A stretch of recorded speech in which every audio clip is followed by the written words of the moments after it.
Yes, all students, very good evening. So, here is one important update from Anvit Patel brother. So ಏನಂದರೆ ಈ ಒಂದು ಪೋಸ್ಟನ್ನು ನೋಡಿದೆ ಅವ್ರದ್ದು. So ಅವರು ಈ ಒಂದು ಪೋಸ್ಟ್ ಬಗ್ಗೆ ನಾನ್ಯಾಕೆ ಮಾಹಿತಿ ಕೊಡ್ತಿದ್ದೀನಿ ಅಂತ ಹೇಳಿದ್ರೆ, ಈ ಒಂದು ಪೋಸ್ಟನ್ನು ನೀವು ಆದಷ್ಟು ಶೇರ್ ಮಾಡೋದು, ಸಪೋರ್ಟ್ ಮಾಡೋದು, ಈ ಒಂದು ಪರ್ಟಿಕ್ಯುಲರ್ ವಿಷಯದಲ್ಲಿ ಅವರೊಟ್ಟಿಗೆ ನಿಂತರೆ ನಿಮ್ಗೇನಾದ್ರು ನ್ಯಾಯ ಸಿಗ್ಬೋದಾ ಅನ್ನೋದು ನನ್ನ ನಂಬಿಕೆ. ಸೊ ಹಾಗಾಗಿ ಆ್ಯಂಡ್ ನಾನು ಕಂಡಂತೆ ಸುಮಾರು ಜನಕ್ಕೆ ಅನ್ವಿತ್ ಕಟೀಲ್ ಬ್ರದರೇ ಯಾರು ಅಂತ ಗೊತ್ತಿಲ್ಲ. ಸೊ ನೋಡ್ಕೊಳ್ಳಿ, ಅವರ ಫೋಟೋ ಕೂಡ ಇಲ್ಲ ಇದೆ. He's Anvith Kateel brother and he is working for NSUI since 2018ಇಂದ ನಾನು ಅನ್ಕೋತೀನಿ. ಅವರು ಪಾಸ್ಔಟ್ ಆದಾಗಿಂದನೂ ವರ್ಕ್ ಮಾಡ್ತಿದ್ದಾರೆ, ಸುಮಾರು ಹೆಲ್ಪ್ ಮಾಡಿದ್ದಾರೆ ಸ್ಟೂಡೆಂಟ್ಸ್ಗೆ. So in every phase of the life, especially in engineering VTUನಲ್ಲಂತೂ ತುಂಬ ಸಹಕಾರ ಕೊಟ್ಟಿದ್ದಾರೆ, ಬೇರೆ ಬೇರೆ ಯೂನಿವರ್ಸಿಟೀಸ್ಗೂ ಹೆಲ್ಪ್ ಮಾಡಿದ್ದಾರೆ. So I can only request to follow him. And one thing is, ಈಗ ಏನಂದರೆ ವಿಷಯ ಇಲ್ಲಿ, I would like to question all the state universities in Karnataka. So state universities ಬಗ್ಗೆ ಒಂದು ಕ್ವೆಶನ್ ಮಾಡ್ತಿದ್ದಾರೆ, ನಾನು ಪೂರ್ತಿ ಓದ್ತೀನಿ ಇಲ್ಲಿ ಏನಿದೆ ಅಂತ. So how many percentage of students are being placed when the graduate? Job is the biggest problem faced by every student who graduate. In what we lacking? What are our students, why are our students not able to crack the interview? Are we lagging in skills? So many students, even engineering students, main ಅದೇ problem ಈಗ, are not getting job after completion. So we condemn the silence on jobs. So ಅವ್ರು ಮೇಯ್ನಾಗಿ ಮಾತಾಡ್ತಿರೋ jobs ಬಗ್ಗೆನೇ. Students R not just numbers, we deserve placement opportunities and a dignified future, accountability, transparency, action now. So education without employment is a betrayal. So ಇದು post ಇರೋದು, ನಾನು ಈ post ಸ್ಪೆಸಿಫಿಕ್ಕಾಗಿ ಮಾಡ್ತಾ ಇರೋದು ಅದಕ್ಕೇ. ಬಿಕಾಸ್ ಒಂದು ಕಾಲೇಜ್ ಅಂತ ಬಂದಾಗ ಬರೀ ಪುಸ್ತಕನೇ ನಾನು ಓದಬೇಕು, ಅಥವಾ ಪುಸ್ತಕ ಅಷ್ಟೇ, ನಿಮ್ಮ ಸಿಲೆಬಸ್ ಅಷ್ಟೇ, ನಿಮ್ಮ ಕರಿಕ್ಯುಲಮ್ ಅಷ್ಟೇ, ಬೇರೇನೂ ಇಲ್ಲ ಅಂತಂದಾಗ that is really a big deal. Because ಅದು ಯಾವ ಕಾರಣಕ್ಕೂ ನಿಮ್ಮ ಪುಸ್ತಕ, what is there in a text book is really not works with respect to reality or align with respect to reality. Correct ಅಲ್ವಾ? ಪುಸ್ತಕದಲ್ಲಿ ಏನೋ ಕೊಟ್ಟಿರ್ತಾರೆ, ಕೆಲವೊಂದು ವಿಷಯಗಳೆಲ್ಲ ಅದಾಗುತ್ತೆ. Even in electronics and communication most important ನಾನೇನು ಹೇಳೋದಂದರೆ, ಪುಸ್ತಕದಲ್ಲಿ ಏನೋ ಒಂದು ಕೊಟ್ಟಿರ್ತಾರೆ, ಬಟ್ ಏನು ಅಂದರೆ ನೀವು ರಿಯಾಲಿಟಿ ಚೆಕ್ ಮಾಡಿದಾಗ that doesn't work sometimes. So ಆ ರೀತಿಯಾಗಿ ಹಲವಾರು ವಿಷಯಗಳಿದೆ. ನೀವು ಒಂದು ಪ್ರಾಜೆಕ್ಟ್ ಮಾಡಿದಾಗ ನಿಮಗೆ ಗೊತ್ತಾಗುತ್ತೆ. ಸ್ಪೆಸಿಫಿಕಲಿ ಆ್ಯಂಟೆನಾನಲ್ಲಿ ನೋಡೋದಾದರೂ ಅದೇ ಕತೆ. Like say some of the formulas are present in the book, but ಅದು ನಿಮಗೆ ರಿಯಾಲಿಟಿಗೆ ಅಲೈನ್ ಆಗಲ್ಲ. Because why it doesn't align to realities? Because ಕೆಲವೊಂದು ಟೈಮ್ನಲ್ಲಿ ನಮಗೆ ರಿಯಾಲಿಟಿ ಅಂತ ಹೇಳಿದಾಗ ಮೀಡಿಯಮ್ಗಳಿರುತ್ತೆ, ಏರ್ ಮೀಡಿಯಮ್ ಆಗ್ಬೋದು, ವಾಟರ್ ಮೀಡಿಯಮ್ ಆಗ್ಬೋದು. ಸೊ ಈ ರೀತಿ ಮೀಡಿಯಮ್ಗಳಿಗೆ ಅಥವಾ ಎನ್ವಿರಾನ್ಮೆಂಟಲ್ ಚೇಂಜಸ್ಗೆ ಅಡ್ಜಸ್ಟ್ ಆಗುವಂತಹ ಒಂದು ಪ್ರಕ್ರಿಯೆ ಇರೋದ್ರಿಂದ, ಸೊ ರಿಯಾಲಿಟಿನಲ್ಲಿ ಕೆಲವು ಬದಲಾವಣೆಗಳಿದ್ದೇ ಇರುತ್ತೆ. ಆ್ಯಂಡ್ ಮೇಯ್ನಾಗಿ ನಿಮ್ಮ ಪುಸ್ತಕದ ಜ್ಞಾನವನ್ನು ರಿಯಾಲಿಟಿಲಿ ಬಳಸೋದು ತುಂಬ ತುಂಬ ತುಂಬ ತುಂಬ ಕಡಿಮೆ, ಅಂದರೆ ಎಸ್ಪೆಷಲಿ ಅಷ್ಟಾಗಿ ಬಳಸಲ್ಲ. ಆ್ಯಂಡ್ ಏನು ಅಂತ ಹೇಳಿದ್ರೆ, ಇವಾಗ ರಿಯಾಲಿಟಿಯಲ್ಲಿ ನೀವು ನೋಡೋದಾದರೆ ನಾವು ಓದಿರ್ತಕ್ಕಂಥ ಟೆಕ್ಸ್ಟ್ ಬುಕ್ಕಿಗಿಂತಲೂ ತುಂಬ ಜ್ಞಾನ ಭಂಡಾರ ಇದೆ, ತುಂಬ ತಿಳ್ಕೊಳ್ಳೋಕ್ಕಿದೆ. There are lot of things that you have to learn, and without learning that you are not able to get placed. So ಅದಕ್ಕಾಗಿ ಇವರು ಹೋರಾಟವನ್ನು ಮಾಡ್ತಿದ್ದಾರೆ. ಯಾಕೆಂದರೆ ಎಷ್ಟೋ ಜನ ಪ್ಲೇಸ್ಮೆಂಟಲ್ಲಿ ಅನ್ಎಂಪ್ಲಾಯ್ಡ್ ಇದ್ದೀರಿ, including me. I also understand how difficult phase it is, because we are not educated ಅಂತಲ್ಲ, we have a good education, but we are lagging behind skill sets and lagging behind many things which college won't teach. ಈಗ ಪರಿಸ್ಥಿತಿ ಹೆಂಗಾಗಿದೆ ಅಂತ ಹೇಳಿದ್ರೆ, ನಾವು ಕಾಲೇಜ್ಗೆ ಇಷ್ಟು ದುಡ್ಡು ಅಂತ ನಾವು ಕೊಡ್ತೀವಿ, ಸೇರ್ಕೊತೀವಿ, 4 ವರ್ಷ ಕೂಡ ಕಂಪ್ಲೀಟ್ ಮಾಡ್ತೀವಿ, but other than those 4 years still ನಾವು ಎಕ್ಸ್ಟ್ರಾ ಅಮೌಂಟನ್ನು ಖರ್ಚು ಮಾಡಬೇಕಾಗುತ್ತೆ, only to learn skills which college doesn't teaches. So ಇದು I am telling it's a very big and a huge problem that is happening here. So ಹಾಗಾಗಿ ಏನಕ್ಕೆ ಅಂತ ಇವರು ಒಂದು ಪ್ರೊಟೆಸ್ಟನ್ನು ಮಾಡ್ತಿದ್ದಾರೆ. ಎಷ್ಟೋ ಜನಕ್ಕೆ ಒಂದು ಎಂಪ್ಲಾಯ್ಮೆಂಟಿಗೆ ದಾರಿಯಾಗಲಿ ಅಂತ ಮಾಡ್ತಿದ್ದಾರೆ. ಇವತ್ತೊಂದು ಸಿಚುವೇಶನ್ ಹಾಗೇ ಇದೆ.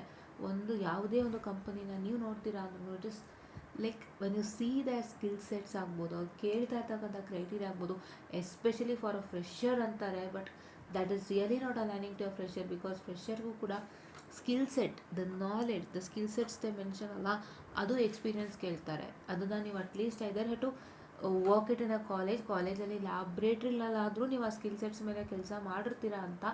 ಇಲ್ಲ ಅಂದರೆ ಇದು ನೀವು ಪರ್ಸ್ನಲ್ ಆಗಾದರೂ ವರ್ಕ್ ಮಾಡಿರ್ತೀರಾ ಅನ್ನುವಂಥ ಒಂದು ವಿಷಯ, ಹೌದಾ? ಈ ರೀತಿಯಾಗಿ ಕೇಳ್ತಾ ಇದೆ ಕಂಪನಿ. ಸೊ ಅದಕ್ಕೆ ಅವರು ಮೇಯ್ನಾಗಿ ಮೆನ್ಷನ್ ಮಾಡ್ತಿದ್ದಾರೆ ಯಾವುದ್ರಲ್ಲಿ ಲ್ಯಾಗ್ ಆಗ್ತಿದೆ ಅಂತ. ಮೇನ್ ಥಿಂಗ್ ಲ್ಯಾಗ್ ಆಗ್ತಿರೋದು ಸ್ಕಿಲ್ ಸೆಟ್ಸಲ್ಲೇ ಲ್ಯಾಗ್ ಆಗ್ತಿರೋದು. ಈಗ ಯಾವುದೇ ಒಂದು ENC ಟ್ರಿಬಲ್ ಇ ಮಕ್ಕಳು ಸಾಫ್ಟ್ವೇರ್ ಹೋಗಬೇಕು ಅಂದರೆ ತುಂಬ ಕಷ್ಟ ಇದೆ. ಅವ್ರ ಸ್ಕಿಲ್ ಸೆಟ್ಸ್ ಎಕ್ಸ್ಟ್ರಾ ಕಲ್ತ್ಕೋಬೇಕು. ಕಂಪ್ಯೂಟರ್ ಸೈನ್ಸ್ ಮಕ್ಳಿಗೂ ಹೇಗಾಗಿದೆ ಅಂದರೆ, ಪ್ರೋಗ್ರಾಮಿಂಗ್ನ ಕರೆಕ್ಟ್ ಟೀಚಿಂಗ್ ಆಗಿಲ್ಲ ಅಂದರೆ, ಪ್ರೋಗ್ರಾಮಿಂಗ್ ಕ್ಲಾಸಸ್ಸಲ್ಲಿ ಪ್ರೋಗ್ರಾಮಿಂಗ್ ಕರೆಕ್ಟಾಗಿ ಹೇಳ್ಕೊಟ್ಟಿಲ್ಲ ಅಂದರೆ ತುಂಬ ಕಷ್ಟ ಆಗುತ್ತೆ. ಪ್ರೋಗ್ರಾಮಿಂಗ್ ಹೇಳ್ಕೊಡೋದಂದರೆ it is not an easy task. ನೀವು ಹೇಗೆ ಮಾಡಬೇಕು ಅಂದರೆ ಜಸ್ಟ್ ಅಲ್ಲಿರೋ ಪ್ರೋಗ್ರಾಮ್ನ ಜಸ್ಟ್ ಓದ್ಬಿಡೋದು, ಹೇಳ್ಬಿಡೋದು ಆ ಥರ ಅಲ್ಲ. So they should train you in such a way that you are the most capable to solve any program that they give irrespective of you don't know. ಅಂದರೆ ಇವಾಗ ನಿಮ್ಗೆ ಯಾವ ಪ್ರೋಗ್ರಾಮ್ ಕೊಡ್ತಾರೆ ಅಂತ ಗೊತ್ತಿಲ್ಲ. ಸೊ ನಿಮಗೆ ಫಂಡಮೆಂಟಲ್ಸ್ ಎಷ್ಟರ ಮಟ್ಟಕ್ಕೆ ಇರಬೇಕು ಅಂದರೆ, ನೀವು ಯಾವುದೇ ಪ್ರೋಗ್ರಾಮ್ ಕೊಟ್ಟರು ತಕ್ಷಣ you are trying to use a fundamental and working out inside that program. ಆ ಥರ ಟ್ರೈನಪ್ ಆಗಬೇಕು. ಸೊ ಅದು ಆಗಿಲ್ಲ ಅಂದರೆ ತುಂಬ ಕಷ್ಟ ಆಗುತ್ತೆ. ಆ್ಯಂಡ್ ಇವತ್ತಿನ ಟೆಕ್ಸ್ಟ್ ಬುಕ್ ಕಂಟೆಂಟ್ಸ್ ಎಲ್ಲ ಔಟ್ಡೇಟೆಡೇ ಇದೆ. ಬಿಕಾಸ್ ಇಂಡಸ್ಟ್ರಿ ಸ್ಟ್ಯಾಂಡರ್ಡ್ ಬಂತು ಯಾವುದೂ ಇಲ್ಲ. ವಿಡಿಯೋನಲ್ಲಿ ನಾನು ಓಪನ್ ಆಗಿ ಹೇಳ್ತಿದ್ದೀನಿ. ಇದ್ದರೂ ಕೂಡ ಅದೊಂದು ಫಂಡಮೆಂಟಲ್ ಅಷ್ಟೇ, ಅದಕ್ಕೂ ಮೇಲೆ ತುಂಬ ಕಲಿಯೋಕ್ಕಿದೆ. ಸೊ ಈ ಥರ ಪರಿಸ್ಥಿತಿಗಳು ಲ್ಯಾಗಿಂಗ್ ಆಗ್ತಾಯಿದೆ. ತುಂಬ ಸ್ಟ್ರಗಲ್ಗಳಿದೆ. ಆ್ಯಂಡ್ V2 ಡಿಗ್ರಿ ಅಂತೀವಿ, V2 ಡಿಗ್ರಿಗಿಂತನೂ ದೊಡ್ಡ ಮಟ್ಟಕ್ಕಿದೆ. ಕಂಪ್ನೀಸ್ ವ್ಯಾಲ್ಯೂ ಕೊಡುತ್ತೆ ಬಿಕಾಸ್ V2 ಡಿಗ್ರಿ ಬಂದು ತುಂಬ ಡಿಫಿಕಲ್ಟ್ ಇದೆ ತಗೊಳ್ಳೋಕ್ಕೆ. And it's not an easy task because we don't know what question comes in. ನಮಗೆ 2 ಮಾಡ್ಯೂಲ್ ಕ್ಲಾಸಲ್ಲಿ ಮಾಡಿಕೊಟ್ಟಿಲ್ಲ ಅಂದರೂ, ಇಲ್ಲ ಹೋಲ್ ಸಿಲೆಬಸ್ಸೇ ಸರಿಯಾಗಿ ಮಾಡಿಕೊಟ್ಟಿಲ್ಲ ಅಂದ್ರೂ ನಮಗೆ ಆ ಹೋಲ್ ಸಿಲೆಬಸ್ ಮೇಲೆ ಕ್ವಶನ್ಸ್ ಕೊಡ್ತಾರೆ. ನಾವು ಹೆಂಗೋ ಅದನ್ನು ಯಾವ ಥರ ಬರುತ್ತೆ ನಮ್ಗೆ ಗೊತ್ತಿರಲ್ಲ. But we face that and do ಅನ್ನೋ ಒಂದೇ ಕಾರಣಕ್ಕೆ V2 ಡಿಗ್ರಿಗೆ ಕಂಪನಿಗಳಲ್ಲಿ ವ್ಯಾಲ್ಯೂ ಇದೆ. ಬಟ್ ಅದರ್ ದ್ಯಾನ್ ದಟ್ ಹಾಗೆ ಸ್ಕಿಲ್ ಸೆಟ್ಸ್ಗೂ ವ್ಯಾಲ್ಯೂ ಇದೆ. ಬರೀ V2 ಡಿಗ್ರಿಯಿಂದ ನಿಮ್ಮ ಜೀವನ ಮುಂದೆ ಹೋಗಲ್ಲ, ಅಥವಾ ಯಾವುದೇ ಸ್ಟೇಟ್ ಡಿಗ್ರಿಯಿಂದ ನಿಮ್ಮ ಜೀವನ ಮುಂದೆ ಹೋಗಲ್ಲ. ತುಂಬ ಸ್ಕಿಲ್ ಸೆಟ್ಸ್ ಕಲ್ತ್ಕೋಬೇಕು. ಇದರಲ್ಲೇ ಲ್ಯಾಗಿಂಗ್ ಆಗ್ತಿದೆ. ಸೊ ಇವತ್ತು ಪೋಸ್ಟನ್ನು ಹಾಕಿದ್ದಾರೆ. ಸೊ ಹಾಗಾಗಿ ನೀವು ಯಾರ್ಯಾರೆಲ್ಲ ಫಾಲೋ ಅಪ್ ಮಾಡ್ತಿದ್ದೀರಾ, ಈ ಪೋಸ್ಟ್ಗೆ ಆದಷ್ಟು ಲೈಕ್ ಕೊಡಿ, ಶೇರ್ ಮಾಡಿ, ಎಲ್ಲರಿಗೂ ಆದಷ್ಟು ಸಪೋರ್ಟ್ ಕೊಡಿ. ನೀವು ಇವ್ರಿಗೆ ಎಷ್ಟು ಸಪೋರ್ಟ್ ಕೊಡ್ತೀರೋ ಅಷ್ಟು ಕೂಡ ನಿಮಗೆ ಒಳ್ಳೆಯದನ್ನು ಮಾಡ್ತಾರೆ. ಆ್ಯಂಡ್ ಎಲ್ಲರ ಒಂದು ಪ್ಲೇಸ್ಮೆಂಟ್ಸ್ಗಾಗಿ ಸಹಕಾರ ಕೊಡ್ತಾರೆ, ಒಳ್ಳೆ ಪ್ಲೇಸ್ಮೆಂಟ್ಸ್ ಆಗೋ ರೀತಿ ಮಾಡ್ತಾರೆ. ಅದಕ್ಕೆ ನಾನು ಈ ವಿಡಿಯೋನ ಮಾಡ್ತಾ ಇರೋವಂಥದ್ದು. ಯಾಕೆಂತಂದರೆ voice of students is fighting for future. And ಏನು ಅಂತ ಹೇಳಿದ್ರೆ, currently it is a Congress government, but ಅವರು BJP ಗೌರ್ಮೆಂಟ್ ಎಕ್ಸಿಸ್ಟಿಂಗಲ್ಲೂ ಇದ್ದಾಗ, ಕೋವಿಡ್ ಟೈಮಲ್ಲಿ BJP ಗೌರ್ಮೆಂಟ್ ಎಕ್ಸಿಸ್ಟಿಂಗಲ್ಲಿತ್ತು. At that point of time also he helped. So ಎಲ್ಲ ಟೈಮಲ್ಲೂ ಇರೆಸ್ಪೆಕ್ಟಿವ್ ಆಫ್ ಎನಿ ಎಲ್ಲ ಟೈಮಲ್ಲೂ ಅವ್ರು ಹೆಲ್ಪ್ ಮಾಡ್ತಾರೆ. ಆದಷ್ಟು ಅವ್ರ ಹತ್ರ ಟಚ್ಚಲ್ಲಿರಿ. ತುಂಬಾ ಉಪಯೋಗ ಆಗುತ್ತೆ. ನಾನು ಹೇಳ್ತಾ ಇದ್ದೀನಿ, ಈ ಪೋಸ್ಟನ್ನು ಅವ್ರು ರೇಸ್ ಮಾಡಿದ್ದಕ್ಕೆ ನನ್ನ ಕಡೆಯಿಂದ thank you so much. Because ತುಂಬ ಜನ ಸ್ಟ್ರಗಲ್ ಮಾಡ್ತಿದ್ದಾರೆ. ಅಂಥದ್ರಲ್ಲಿ ನಾನು ಕೂಡ ಒಬ್ಳು. ಬಿಕಾಸ್ ಇವಾಗ ಮಾರ್ಕೆಟ್ ಡೌನಲ್ಲಿದೆ. AI ತರ್ತೀನಿ ಅಂತ ಹೇಳಿ they removing many people. Actually ನೆನ್ನೆ ನಾನು ನೋಡ್ತಿದ್ದೆ, ಫೋರ್ಡ್ ಕಂಪನಿಯಿಂದ ಕೂಡ they rehired some 600 experienced engineers. ನೋಡಿ, ಅವರು ಏನಂದರೆ AIಗೋಸ್ಕರನೇ ಅಷ್ಟು ಜನ ತೆಗೆದು ಹಾಕಿದ್ದು. At that place AI did not work out to be fruitful. They brought them back again and restarted the work. ಅಂದರೆ ಎಷ್ಟೋ ಜನ AIನ ಡೈರೆಕ್ಟ್ ಇಂಪ್ಲಿಮೆಂಟ್ ಮಾಡೋಕ್ಕೆ ಹೋಗಿ ಕೈ ಸುಟ್ಕೊಂಡಿರೋರು ಉಂಟು. ಆ್ಯಂಡ್ ಎಷ್ಟೋ ಜನ ಇಂಪ್ಲಿಮೆಂಟ್ ಮಾಡಿ ಸಕ್ಸಸ್ಫುಲ್ ಆಗಿರೋರು ಉಂಟು. Implementation is not in a hole, it is a part by part, chunk by chunk implementation ಆದಾಗ ಅಲ್ಲಿ ವರ್ಕ್ ಆಗುತ್ತೆ ಅಂದರೆ ನೆಕ್ಸ್ಟ್ ಮೂವ್ ಮಾಡ್ಬೋದು. ಸೊ ಈ ಥರ ಪರಿಸ್ಥಿತಿಗಳ ಮಧ್ಯದಲ್ಲಿ ಅವರು ಸುಮಾರು ಜನ ತೆಗೆದಾಕ್ತಿದ್ದಾರೆ. ಫ್ರೆಷರ್ಸ್ಗೂ ಹೆಚ್ಚಿಗೆ ಸ್ಕಿಲ್ ಸೆಟ್ಸ್ ಇರಲಿ ಅಂತ ಬಯಸ್ತಾರೆ, ಸಖತ್ತಾಗಿ ಪ್ರೋಗ್ರಾಮ್ ಮಾಡಲಿ ಅಂತ ಬಯಸ್ತಾರೆ. ಎಲ್ಲ ಥರ ಕಷ್ಟ ಇದೆ. ಸೊ ಹಂಗಾಗಿ ಇದಕ್ಕೆ ಸಂಬಂಧಪಟ್ಟಂತೆ ಏನೇನು ಬೇಕು ಎಲ್ಲ ಕಾಲೇಜ್ ಕಡೆಯಿಂದ ಕೊಡಬೇಕು, ಎಲ್ಲನೂ ನಮಗೆ ತಿಳಿಸ್ಕೊಡ್ಬೇಕು. ಪ್ಲೇಸ್ಮೆಂಟ್ ಟ್ರೈನಿಂಗ್ ಸೆಷನ್ಸ್ ಸ್ಪೆಷಲಿ ಅಲ್ಲಿ ಆಗಬೇಕಾಗಿರೋ ಕೆಲಸಗಳು, ಅಲ್ಲಿ ಒಂದು ಕಂಪನಿ ಅಂತ ಬಂದಾಗ ಕಾಲೇಜ್ ಕಡೆ ಯಾವ ಕಂಪ್ನಿ ಬರುತ್ತೆ, ಆ ಕಂಪನಿಗಳಿಗೆ ಹೇಗೆ ಟ್ರೈನ್ ಮಾಡ್ಕೋಬೇಕು, ಆ ಕಂಪ್ನಿ ನಮ್ಮ ಹತ್ರ ಏನು ಎಕ್ಸ್ಪೆಕ್ಟ್ ಮಾಡ್ತಾರೆ, ನಾವು ಅವ್ರಿಗೆ ತಕ್ಕಂಗೆ ಹೇಗೆ ರೆಡಿ ಇರಬೇಕು, ಏನೇನು ಕಲ್ತ್ಕೋಬೇಕು, ಆ ಎಲ್ಲ ಕಂಪನಿ ರಿಲೇಟೆಡ್ ಆಗಿ ಪ್ಲೇಸ್ಮೆಂಟ್ ಟ್ರೈನಿಂಗ್, ಕಾಲೇಜಲ್ಲಿ ಬರ್ತಕ್ಕಂಥ ಎಲ್ಲ ಕಂಪನಿ ರಿಲೇಟೆಡ್ ಆಗಿ ಪ್ಲೇಸ್ಮೆಂಟ್ ಟ್ರೈನಿಂಗ್ ಅನ್ನೋದು ಸ್ಟ್ರಕ್ಚರ್ ಆದಾಗ ಖಂಡಿತವಾಗ್ಲೂ everything works out to be well. ಇಲ್ಲಾಂದರೆ ಖಂಡಿತ ವರ್ಕ್ ಆಗಲ್ಲ. ಅದೇ problem. That is the problem here. That's the problem right here. ಹೌದಾ? ಅದೇ ಅಲ್ವಾ ಪ್ರಾಬ್ಲಮ್.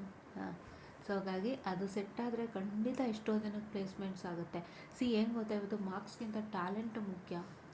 ಟ್ಯಾಲೆಂಟು ಮುಖ್ಯ. ಯಾಕೆಂದರೆ ನಾನು ಐ ಸಾ ಎ ಪೋಸ್ಟ್, ಒಬ್ಬರು ಗೂಗಲಲ್ಲಿ ಕೆಲಸ ಮಾಡ್ತಿದ್ರು ಫಾರ್ 80 LPA.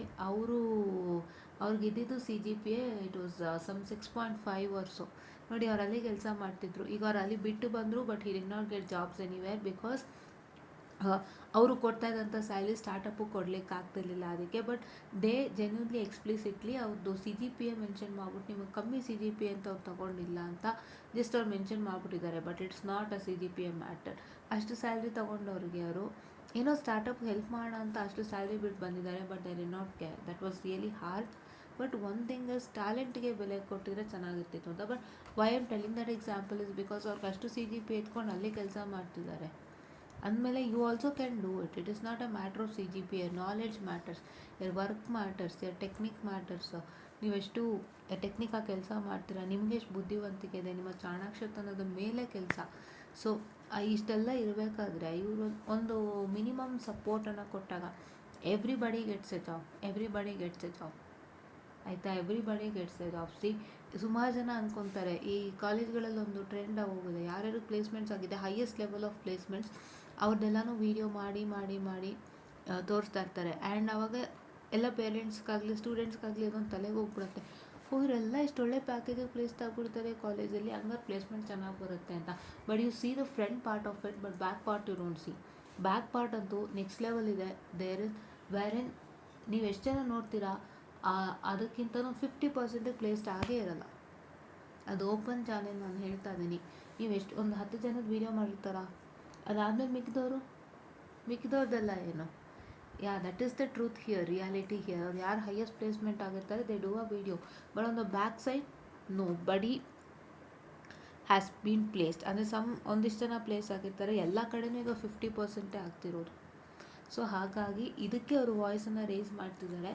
ಸೊ ನಾನು ಇದನ್ನ ಭಾಳ ಸತಿ ಮಾತಾಡಿದ್ದೀನಿ ಕೂಡ, ಬಟ್ ಇವತ್ತು ಮಾತಾಡ್ತಾ ಇರೋ reason only because Anvit brother has entered in for the support, and I am also most happy and overwhelmed to share this to you all. And ನಾನು ಕೂಡ ಇವರಿಗೆ ಸಪೋರ್ಟನ್ನು ಕೊಡ್ತಿದ್ದೀನಿ. ಆ್ಯಂಡ್ ಆದಷ್ಟು ನೀವು ಕೂಡ ಸಪೋರ್ಟನ್ನು ಕೊಟ್ಟು ಅವರಿಗೆ ಒಂದು ಒಳ್ಳೆ ರೀತಿಯಿಂದ ಏನಂತ ಹೇಳ್ತಾರೆ, ಈ ಒಂದು ವಿಷಯಕ್ಕೆ ನೀವೆಲ್ಲರೂ ಸಪೋರ್ಟ್ ಕೊಟ್ಟರೆ ಅನ್ಎಂಪ್ಲಾಯ್ಮೆಂಟ್ ತುಂಬಾ ಈಸಿಯಾಗಿ ಹೋಗುತ್ತೆ. ಪ್ಲೀಸ್ ನಿಮ್ಮ ಕಷ್ಟಗಳು ಹೇಳ್ಕೊಳ್ಳಿ, ಸಮಸ್ಯೆಗಳು ಹೇಳ್ಕೊಳ್ಳಿ. ಅವರು ಯೂನಿವರ್ಸಿಟಿಯಲ್ಲಿ ರೀಸನ್ಸ್ನ ಕೇಳ್ತಿದ್ದಾರೆ, but you all people know the reason. ನಾನೇನು ಹೇಳ್ತಿದ್ದೀನಿ ಅದೇ ರೀಸನ್ನು, ಸೊ ನಿಮಗೂ ಗೊತ್ತಿರತ್ತೆ. ಸೊ ಅದನ್ನು ನೀವು ಆದಷ್ಟು ಅವ್ರಿಗೆ ಎಕ್ಸ್ಪ್ಲಿಸಿಟ್ಲಿ ಮೆನ್ಷನ್ ಮಾಡ್ತಾನೇ ಬಂದರೆ ಥ್ರೂ ಕಾಮೆಂಟ್ಸು ಖಂಡಿತ ಚೆನ್ನಾಗಾಗುತ್ತೆ. ಸೊ ದಯವಿಟ್ಟು ಕಾಮೆಂಟ್ಸಲ್ಲಿ ಮೆನ್ಷನ್ ಮಾಡಿ, ನಾನು ಕೂಡ ಮೆನ್ಷನ್ ಮಾಡ್ತೀನಿ. Because this is what happening and we all need A justice especially for employment. So ಎಲ್ಲರೂ ಜಾಯ್ನ್ ಇನ್ ಆಗೋಣ ಅವ್ರಿಗೆ.